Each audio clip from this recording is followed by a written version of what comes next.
తిరుమలలో 3 ఏళ్ల చిన్నారి కిడ్నాప్ కలకలం రేపుతోంది. తెలంగాణ రాష్ట్రం గద్వాలకు చెందిన అభినయ్ కుటుంబం మొక్కులు తీర్చుకునేందుకు తిరుమలకు వచ్చారు. తిరుమలలోని యాత్రిక సముదాయం 2 వద్ద అభినయ్ కిడ్నాప్ కు గురయ్యాడు. వెంటనే బాలుడి తల్లిదండ్రులు పోలీసులకు ఫిర్యాదు చేశారు. రంగంలోకి దిగిన పోలీసులు సీసీ ఫుటేజ్ ఆధారంగా బాలుడి ఆచూకీ కోసం దర్యాప్తు ప్రారంభించారు. అభినయ్ను కిడ్నాప్ చేసింది మహిళగా గుర్తించిన పోలీసులు ప్రత్యేక బృందాలతో గాలింపు చర్యలు ప్రారంభించారు.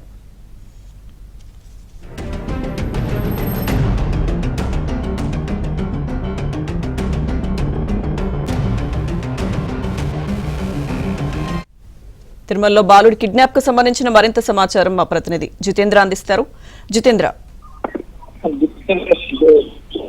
సేపటి క్రితం 3 ఏళ్ల బాలుడు అభినయ్ని ఓ మహిళ కిడ్నాప్ చేసినట్టు కూడా పోలీసులు గుర్తించారు. శ్రీవారి దర్శనార్థం తిరుమలకు వచ్చినటువంటి తెలంగాణ రాష్ట్రం గద్వాలకు చెందినటువంటి 6 భక్తులు అలిపిరికి కాలిబాట మార్గం గుండా తిరుమలకు చేరుకొని ఈ మధ్యాహ్నం గదులు దొరకపోవడంతో యాత్రి సముదాయం 2 వద్ద కూడా విశ్రాంతి తీసుకున్నారు.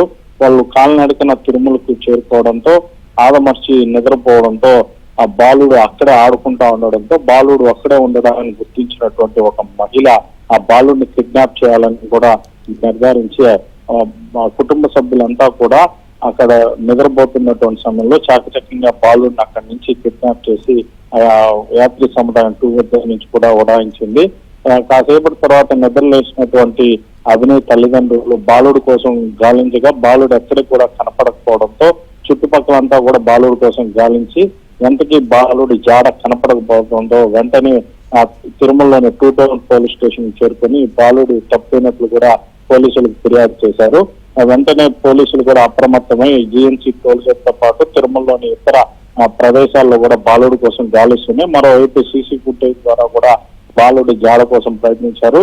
ఈ నేపథ్యంలోనే బాలును మహిళ ఎత్తుకొని వెళ్ళిపోతున్నట్టు కూడా పోలీసులు గుర్తించారు. ఆ మహిళ ఫోటోను కూడా పోలీసులు ఇప్పటికే విడుదల చేసినటువంటి పరిస్థితి.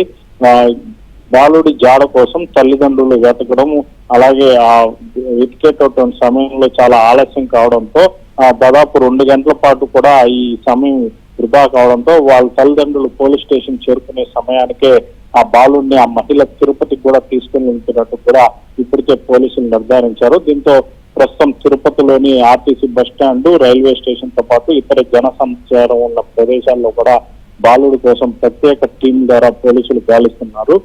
మొత్తం 3 టీములను ఏర్పాటు చేసి బాలుడి కిడ్నాప్ చేసినటువంటి మహిళను పట్టుకునేందుకు కూడా పోలీసులు యత్నిస్తున్నటువంటి పరిస్థితి.